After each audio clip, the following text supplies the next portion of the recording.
The from some so-called wokeness is currently a controversial topic everywhere, and it's not over yet. There are still the agitators who fill the newspaper columns and provoke anger, but only a little compared to what was going on in England at the height of the so-called culture wars. Back then, the controversy over Mary Poppins would have been discussed hysterically. The flying nanny would have stirred up the adult world like Roald Dahl once did, when his books were supposed to be censored in the interest of political correctness. Back then, even Salman Rushdie got into the ring, and the Queen seemed to indicate that she was not amused. Steven Spielberg also had an opinion, and Prime Minister Sunak weighed in. In 2024, the temperature has dropped noticeably. The fact that a film about Mary Poppins was deemed potentially discriminatory in Britain is acknowledged with a shake of the head and nothing more. Word of offense is Hottentot, for example, which a crazy old captain says twice.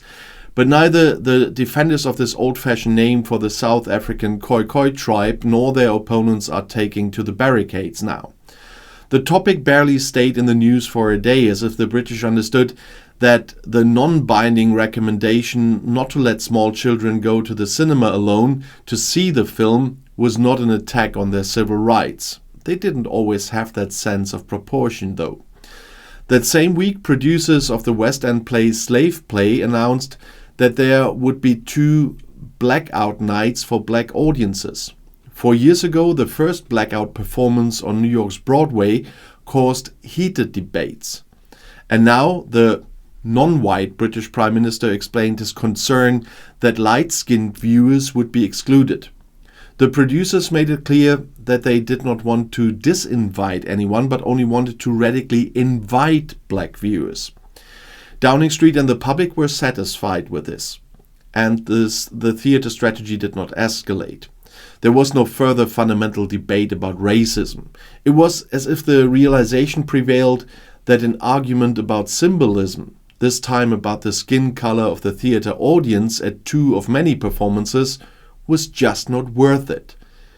The British are about to return to their old prudence and the motto, keep calm and carry on. And questions of sexual identity, gender and race no longer have the divisive power they did at the height of woke.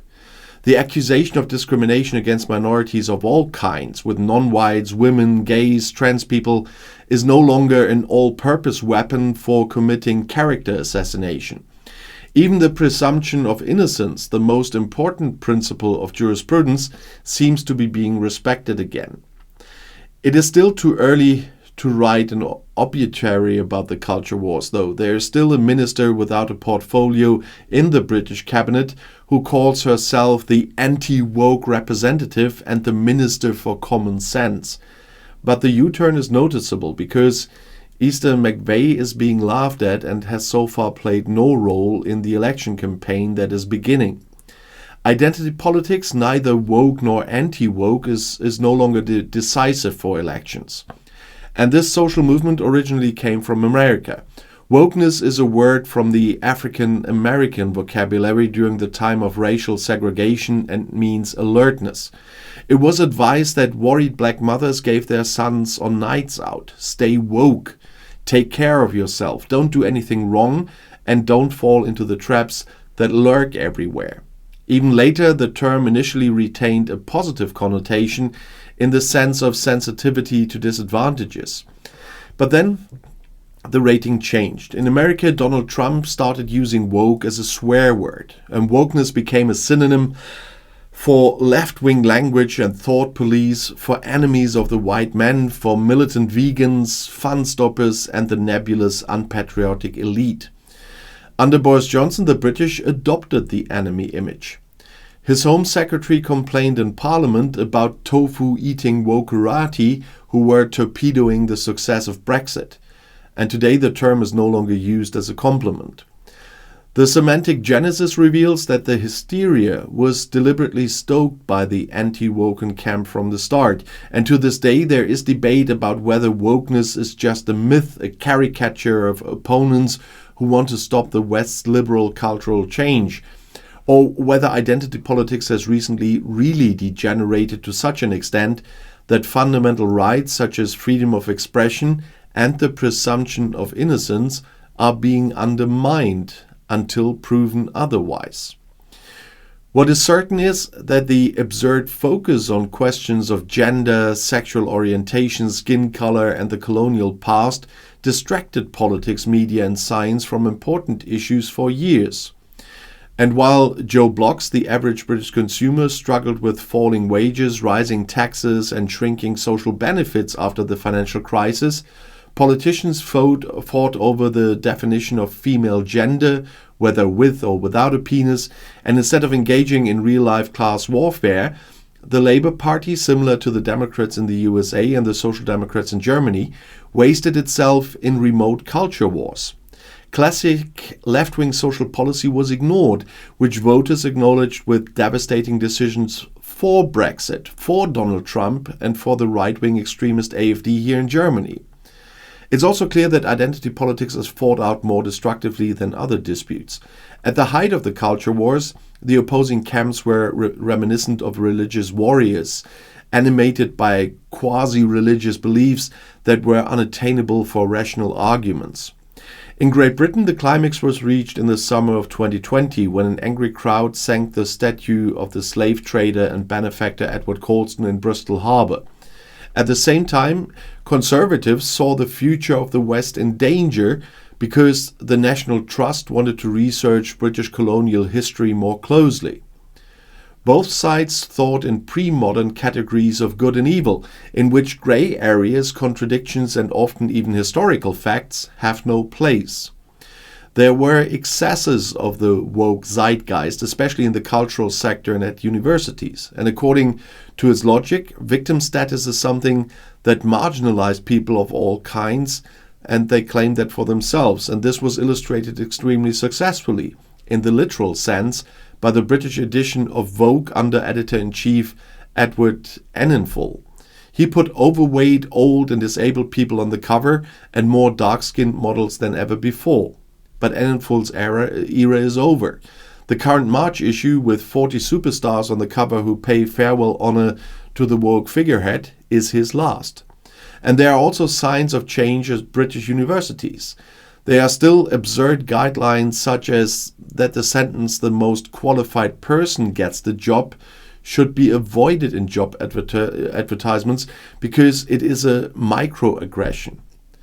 The Committee for Academic Freedom, an association of frustrated professors, is still fighting against cancel culture and for the return of robust debates without fear of traumatizing triggered colleagues and students. In England, the Joe Phoenix case revealed how much injustice can be perpetrated in the name of fighting for justice. The criminology professor was raped as a teenager and says today, "As a victim, you know and never forget that the size and strength of bodies matter." The truism made her a critic of the transgender lobby, according to which gender is not a question of nature, but the free choice of each individual. And there are a lot of gray zones that belong into that discussion. Phoenix researched what consequences it would have for born women in hospitals and prisons if born men could be admitted there as trans people. What happened next in the summer of 2021 is a textbook example of the revolution eating its children. Joe Phoenix is a feminist, lesbian, and owes a lot of the fight for equality and acceptance. But now she herself came under the wheels of the woke ideology, which did not tolerate any dissent. 368 colleagues signed an open letter accusing Phoenix of transphobia. She has been compared to the racist uncle at the Christmas table who shames the family. The harassment was so bad that Phoenix gave up and quit her post at the Open University.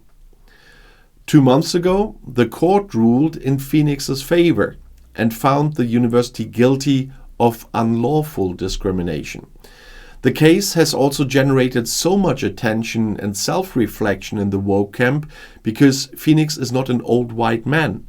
The transgender lobby has since become more subdued here.